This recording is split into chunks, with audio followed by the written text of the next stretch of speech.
Condon is the fellow who runs Non-Sport Bike Track Days. Used to own Tony's Track Days with Tony as well, and now does the Non-Sport Bike Track Days.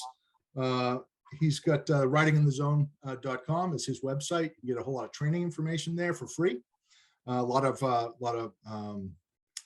YouTube videos and so forth to show you how things are done. He does parking lot courses as well. If you want to learn a little bit more how to slow ride, Ken teaches that. Ken also does on-road personal training with people as well as off-road dual sport training with people in small groups, 2, 3, 4 people at a time.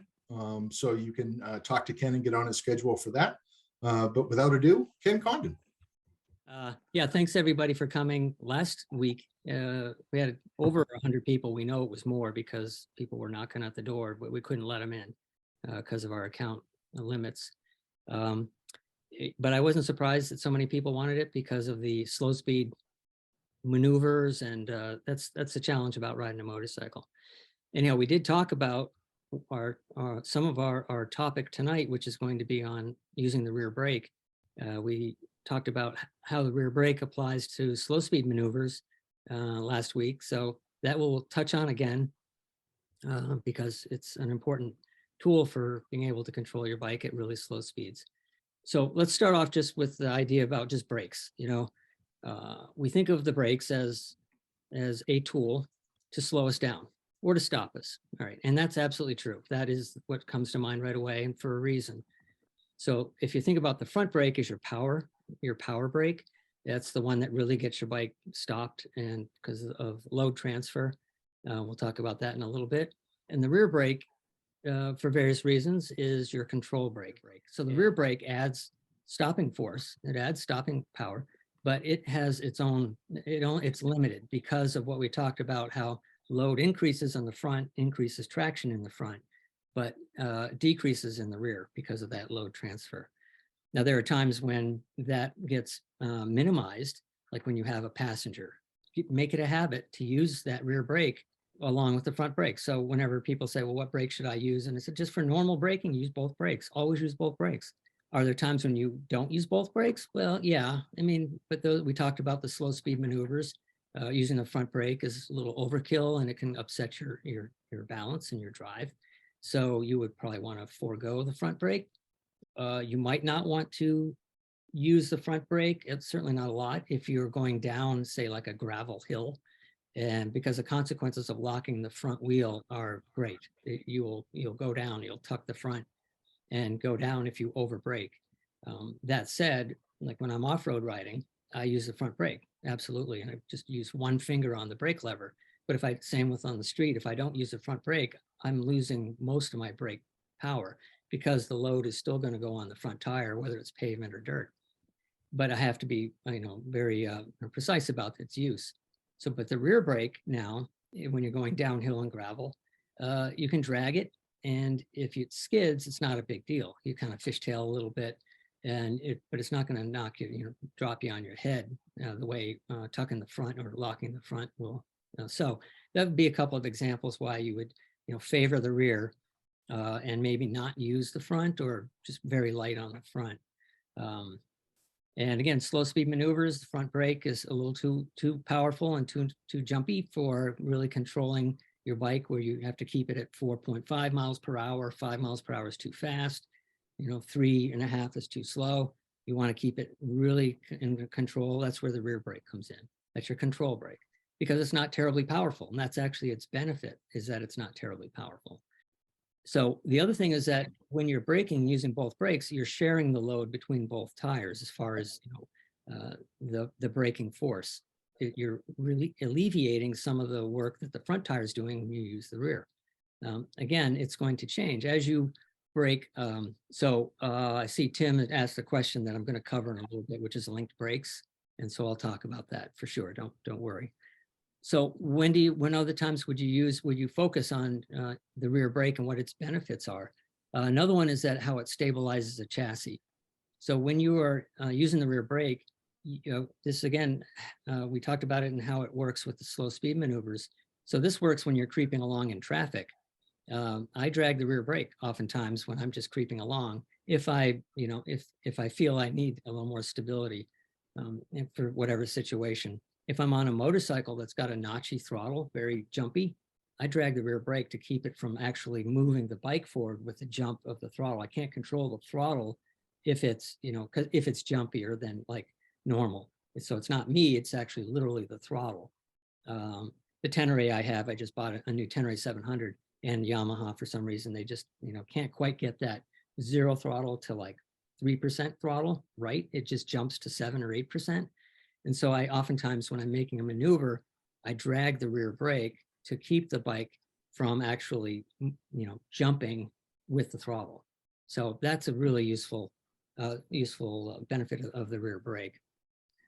It smooth stops. So the same way that I was just talking about with keeping it from jumping on the throttle, it's also when you come to a stop, if you use, typically you'd use both brakes to stop, but that lasts, say, like 4 feet, 3 feet before you come to a full stop. If you don't release some of that front brake pressure, it's going to lurch you to a stop. So that's like, that would be something that you're using the front brake beyond the point where it's really, it's not the tool for the job. So you release the front brake, but you stay on the rear brake, and then you kind of come to a really smooth stop. Now that's really beneficial when you have a passenger, that you don't get that, the helmet bonk. As you brake, you use both brakes in, but at some point you might ease off the front brake.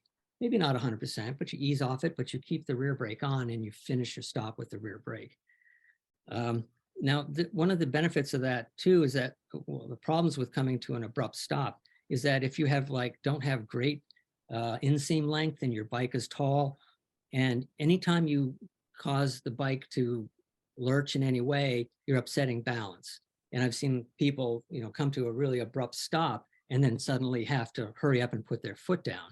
So when you come to a smooth, gradual stop, your foot, comes down calmly, and it's control. Like I say, I mentioned before about passengers. When you have a passenger, your rear brake has more benefit. Well, not more benefit, it's more effective, because it's not more powerful, it's just more effective, because you don't have as much pitch forward. This is my front wheel here, and this is my rear wheel. When I brake hard, I pitch forward. On a sport bike, you can really pitch it forward because of the center of gravity. Again, I've got a slide for this later. But if you have a passenger, or really a whole lot of luggage, so that rear is not going to lift as easily. So that rear tire stays in contact with the pavement more than it would if you didn't have a passenger. So you can actually use the rear brake with a little bit more authority at a point where you might not be able to if you didn't have the passenger. This is all about you knowing your motorcycle and understanding how this works, and you get a feel for just how much you can brake, and not skid, or not, make it be abrupt. All right, so I mentioned that. Okay, the other thing that I really want to talk about, and we'll start getting into specifics about the uses, is that it helps with smooth throttle transitions. And I sort of mentioned that when it comes to me getting on the gas on a bike that's got a lurch to it, I'll hold it back with the rear brake. We talked a little bit about hairpin turns last week, and I get this question a lot as far as, really controlling the motorcycle, say when you're making a really tight uphill hairpin, like Alps type thing. And you have a bike that actually right at the point where you want to give it gas, it lurches. Well, again, you're going at maybe 8 miles an hour. It lurches you past the speed that you want to go. And you hopefully know that if you accelerate, that stands the bike up. You will run wide if you give gas too early or too hard. Now here the bike won't let you feed it in really, really, really, really nice. It goes really, really, and then jumps. It's not so much the throttle that's the problem. It's the fact that what the throttle does is it lurches the bike forward, but I hold it back with the rear brake. So I'm dragging the rear brake. As I get past that lurch, that little jump part in the throttle, then I can release the rear brake and off I go. And it's just smooth, right? And then I don't risk going in the oncoming lane or running wide in these like hairpin turns. And so skidding, can happen two ways when it comes to braking. One, they're both the same in that there's too much brake force. Now, sometimes when, again, that same scenario of that person who is a car driver and has not really done any training to become a motorcyclist, they're just going to stomp on it, and that's what's causing the overpowered use of the brake, too much brake force. The other reason why you can lock it is, like we talked about before, is that you brake properly, you've practiced, and you're braking really well with your front brake, you're getting the bike stopped really great, but you are not decreasing your rear brake pressure as the bike pitches forward. Because remember, as the bike pitches forward, you're going to load the front tire, but you're going to unload the rear tire. So in a perfect world, we would brake really hard for the front, and as it loads, we can brake even harder with the front, but we have to then brake less with the rear. So as you brake hard, you would actually release the rear brake to not overpower it, because you don't want to skid. Skidding tire is an uncontrolled tire. I'm all for ABS, and it makes it so that in an emergency, these nuances of riding an analog motorcycle, they become less important, really, because the ABS will keep this from happening. ABS is our friend. There's no doubt about that. When you have a bike with link brakes and you use the front brake, some of the rear brake is going to get used, but not all of it. So you still have to train yourself as though it's an analog bike. Use both brakes. Otherwise, you're not going to get the full brake force. If you use the front brake only, you're not going to get all the rear brake. So you would need both brakes to have that happen. Can you get the bike to skid? I'm sure you can. But again, you'll have ABS and you'll feel the ABS. As you squeeze that front brake and your forks compress, that rear tire is going to get light. Now, ideally, you would control that rear ABS, but it's less of an issue. But that as you start to learn, I'd be surprised if you didn't have your ABS kick in when you do emergency braking. And then as you train yourself and practice more, you can get it so that you get it right at the impending ABS. That's the best situation where you can get the shortest stopping distance, is impending ABS on front and rear. Just that's all just speaking to the fact that the load transfers is really what it's all about when it comes to traction management when braking, when using your brakes. Question, Ken. Yes, sir. Somebody asked if adjusting rear suspension could help with rear braking. If you have really sacked out front forks, your springs are dead, and you have no oil that's got any compression damping at all, and when you hit the brakes, the front just dives and like almost bottoms out. Well, where do you think all that transfer is happening? It's going to basically load the front tire in an abrupt way, and it's going to unload the rear tire in an abrupt way. So your suspension needs to be able to support the bike. So there's my thing about the suspension and how it plays out. So I mentioned about braking like a car driver. That's this, easy to skid. Short wheelbase bikes versus longer wheelbase bikes. This is going to happen with a sport bike way earlier than it will on a cruiser or a touring bike, because of the location of the center of gravity. That's what this little circle thing is, symbolizes the center of gravity, and the in relationship to the wheelbase. So there's a looping tendency angle is here. Now compare that to the cruiser. And so this ends up being a much longer wheelbase, so that the angle here is much shallower.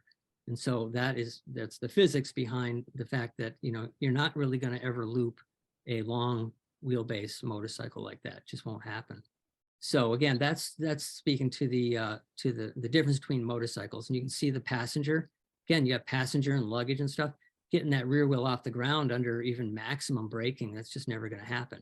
That rear tire will unload, though. It will unload, but it's going to stay in pretty good contact where it would be hard to well, not hard, but it would be less, not as easy to get it to skid.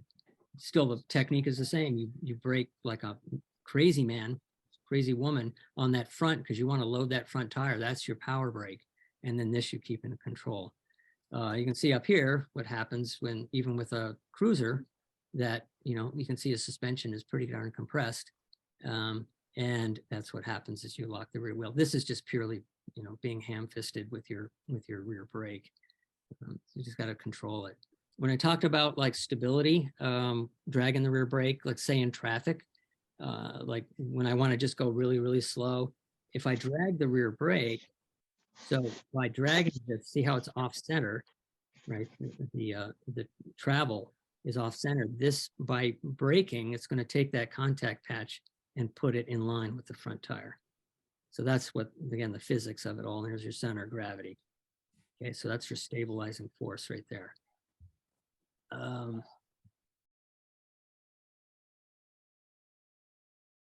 And like I say, you need to learn to put your left foot down when you come to a stop. And this is, a lot of folks are really anxious about balance, and so they want to put their both feet out, their outriggers.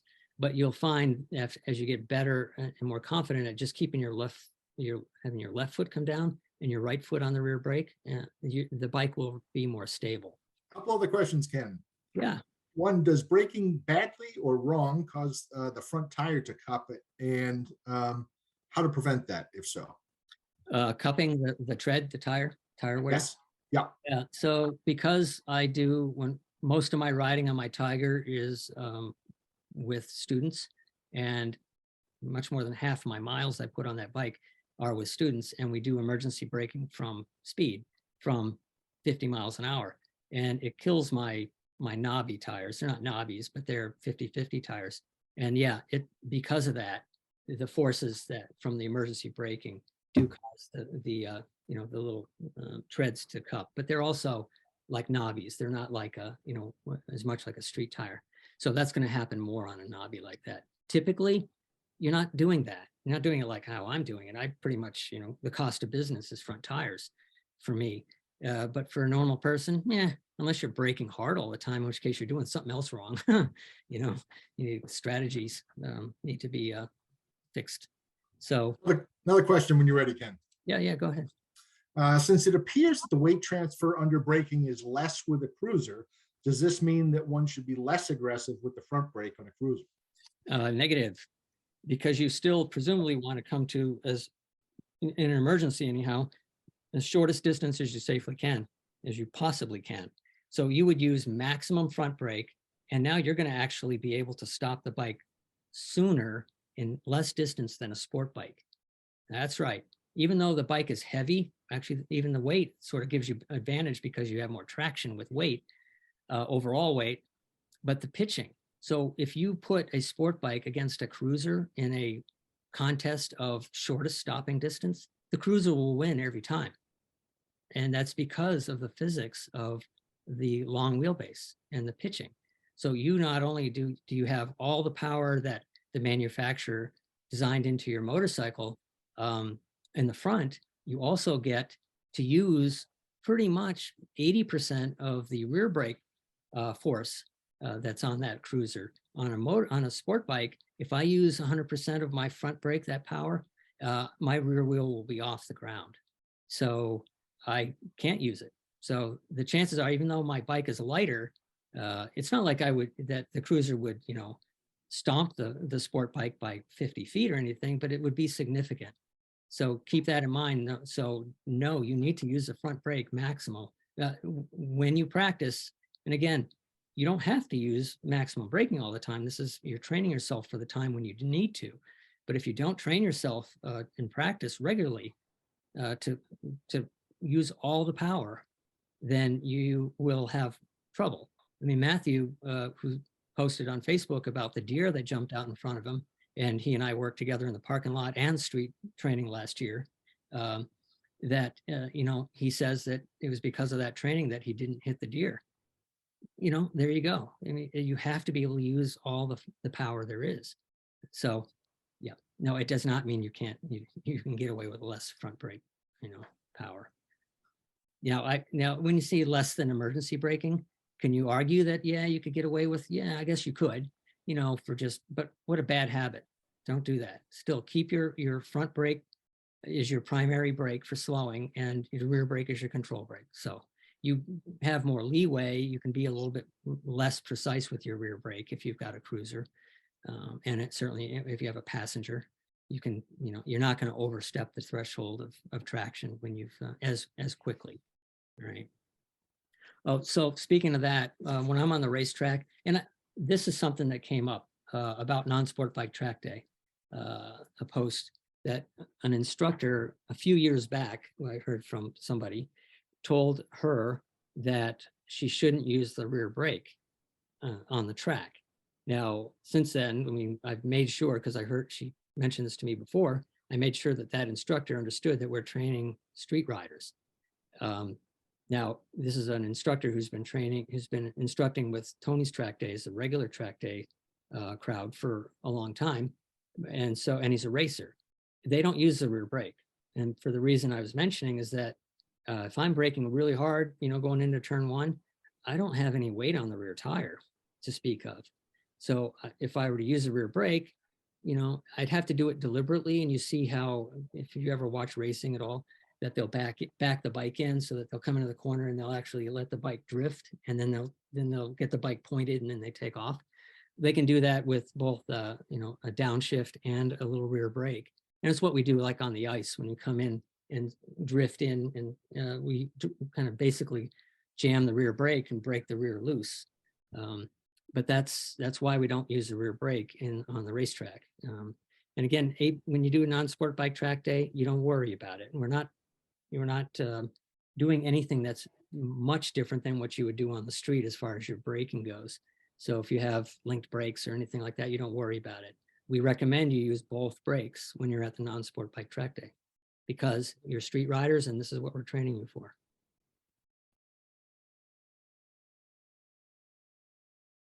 Specifically though, I want to talk just in general about cornering and using the rear brake. By dragging the rear brake, it will actually kind of hook the bike slightly. I'm talking slight here.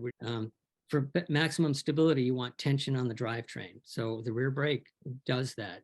It's the drivetrain and the chassis. So if you actually are starting to pick up the throttle and rotate and get that throttle to start to come on, and you're taking the slack out of the chain or out of your drive shaft, but you hold the bike back, with the rear brake, it's giving that real nice tension on the drivetrain. And then it gives you stability, and then you release it and off you go. So that's just something that, it makes controlling the motorcycle in these really difficult cornering situations just so much easier.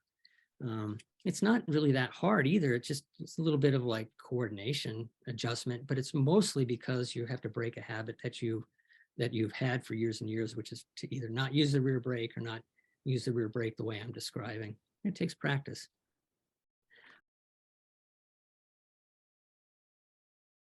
Now, when it comes to slowing for a corner, it's like every corner, the sequence is slow to the corner, lean in, accelerate out. So you slow for it, whether it's trail braking or not, it's both brakes in. And then when you start to lean in, then you start to release the brakes. And that's when you start talking about trail braking. The brakes are for slowing, but they're also for controlling the direction of travel.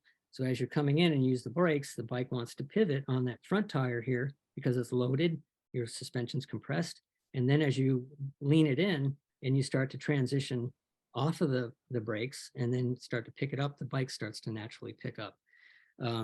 Now, here's the thing about the rear brake in relationship to the front brake. I talked about this last year in one of these talks here, and that video is on the YouTube channel. All these that I've done are on the YouTube channel. And so you can revisit those. That was, I believe, called, what was it? Which brake when? I believe it's something like that. Which brake do I use when? So what I do, particularly downhill hairpin, I'm using hairpins because they're an extreme example, is I'll use both brakes in. So I'm downhill, both brakes in. At some point, I don't want to slow anymore. I'm done slowing. I don't want to go any slower because I'll lose stability with that. So I'm going to use both brakes to come in though. But at some point, I don't want to slow anymore, but I still need the bike to come around. So I'm going to release the front brake because that's the power brake, but I'm going to keep the rear brake on about maybe another third of the way around the corner. And then I'm going to release the rear brake and as I pick up the throttle. And again, if I'm at a really slow hairpin, I will drag it against that throttle to get past that little lurch part so that the throttle then does its thing. The carburation, then the fuel injection sort of gets past that jump, but I am holding the bike back with that rear brake, and then off I go. So don't be confused to think I'm like revving the motor and holding it back with the rear brake. This is all real fine, overlapping, very, very, very, very slight. So again, trail braking, it's both brakes. I always trail brake with both brakes on the street. And then it's a matter of tapering off the brakes, and first front brake first, and then the rear brake. So that's how I do that. We are going to be talking about trail braking, I think, in our last Wednesday meeting. So uphill turns, particularly, we have to maintain our momentum. And I talked about the acceleration thing, about it jumping. Even if your throttle doesn't jump much, if you get it wrong, I'm talking about these types of hairpin turns that come back on themselves. So like if you've done, I don't know, Mount Greylock, for instance, that's, they're not the hardest hairpins, but they're, they give you a taste. But if you do some of the Alps type hairpins, they, again, they come back on themselves while they're going up a pretty steep kind of slope. And it's easy to start to, get it wrong. You get on the throttle a little too early. And if you get on the throttle too early, you're going to run wide. If you get on it too abruptly, you're going to run wide. So the rear brake can save you. If you get on if you read the road not quite right, we're going to be talking about reading the road, I think, next time. And you get on the throttle just a little too early, you can actually fix it with the rear brake. Drag it against the rear brake a little bit, but you don't have to chop the throttle. You chop the throttle, now you're upsetting the chassis and the traction. So you can kind of go, oh, it was a little early, don't get off the rear brake yet. Okay, now I can. So again, it's just such a great tool, and I'm still not burning through brake pads, rear brake pads. I do go through them probably twice as much as the normal person, but it's, you're not destroying anything, believe me. It's such a great tool. The question whenever you're ready, Ken. Yeah, this is a good time. Go ahead. Yeah, sure. It's basically earlier you were talking about the need for chassis tension, and the question was, does that hold true if you have a drive shaft and not a chain or a belt? Yes, because the drive, again, you're relating to what's happening at the contact patch. So the chassis, with stability, is that front and rear pulling against each other, essentially. That's why the rear brake sort of pulls back against the front that's going this way. It's not going, it's not driven this way, but it's pulling it so that it's almost like a bungee cord. So whether it's a shaft drive or not, it's the same effect, because the effect is happening through the chassis at the contact patches. So good question. So somebody asked the trail braking thing. Mostly, if you ask people, particularly people that have, haven't really studied trail braking, but they've heard of it, they almost always think that it's the rear brake only. And that's not true. Now, the way I've talked about it is that the rear brake is doing a lot of the trail braking, but you trail brake in with both brakes, and then you release the front and you finish with the rear. So in that way, but you're still trail braking with both brakes.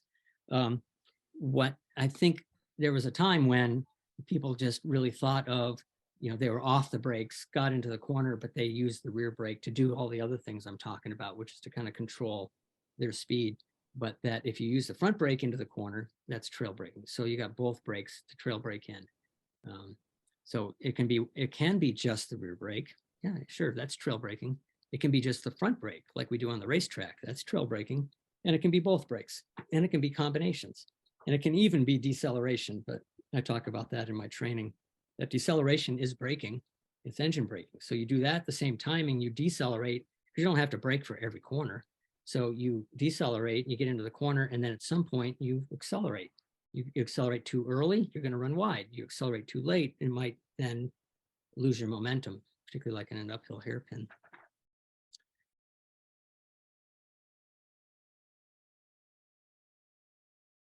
So downhill, like I talked about, particularly you're controlling the effects of gravity that if I were to go down a hill, like, a downhill curve, whether it's hairpin or not, and I use both brakes, I slow down, but the corner's pretty steep still. If I were to let go of the brakes at that point, I would run wide. Remember, acceleration, even if it's not throttle acceleration, it can be gravity acceleration. That's going to cause you to run wide as well. So you have to control that. So as you come around the corner, again, you might slow down, be at the speed that you don't want to slow anymore. You release the front brake, but you hang on to that rear brake. Otherwise, if you let go of that too, gravity is going to send you wide. So that's, again, using that rear brake to finish the turn, not only direction of travel, but just really your speed and the timing of that is going to affect your direction of travel. So it will run you wide if you accelerate or let gravity accelerate your bike too early. So it's only when you're starting to get pointed more toward the exit that you then can drive out, and not before. If you do before, again, if you're at the rear brake there and you kind of get on a little too early, it's like, oh, you can drag that rear brake and then you can go. Otherwise, you're on it and you're going, I'm a little too early here, and you chop the throttle. Now your bike's all upset, and then you got to get back on the throttle, and now it's upset that way too. So there's just better ways, and the rear brake is one of your answers. So here's an example. This is, again, there's our own Mike and Bob Blevin. We're in the Alps together, tight downhill hairpin. This would be dragging my rear brake. Now where Mike is back here on the white bike, I'm starting to now, I'm probably still on the front brake a little bit, maybe a little bit farther, but I would keep on the rear brake, and I'm definitely on the rear brake where Bob is on the blue bike. But any time about here, because he's pretty much squared away, he's, because it looks like he's got it, the corner's pretty much finished. I'd probably be off the rear brake right about where he is and transitioning smoothly to the throttle. Again, it really allows that smooth transition to the throttle so that he doesn't lurch, the bike doesn't lurch and he ends up off here in where the guardrail would be. And for Mike, just like he's trying to control his speed downhill, at some point he's off the front brake and he's on now he's off the rear brake about it here, and he's smoothly transitioning to the throttle.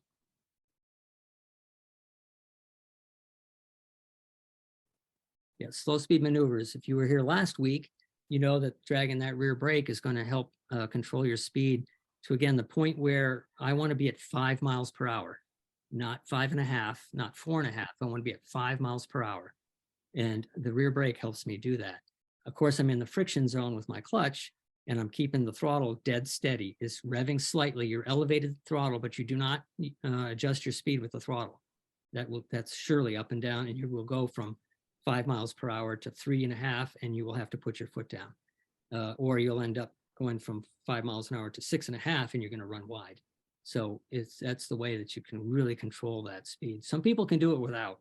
I've definitely seen people who are very proficient at tight turns that don't use the rear brake, and they can do it just with their friction zone.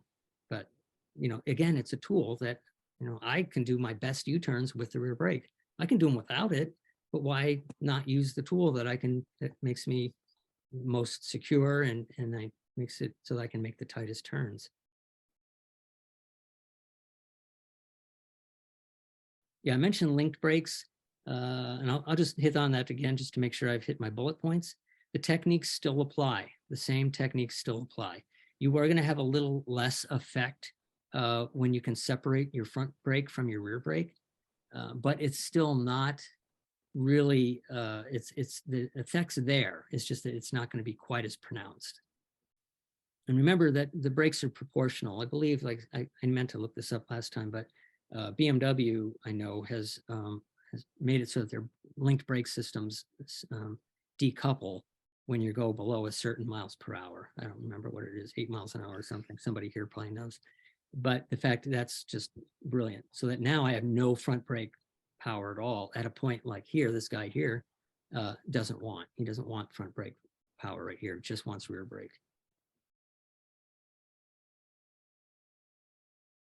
But off-road riding, a lot of the same things apply, because when I do adventure bike training and basic dual sport training, this comes into play all the time. So it's a myth that a lot of off-road riders that I actually thought myself for quite a while is that you don't use the front brake off-road, and that's just not true. You're not going to stop.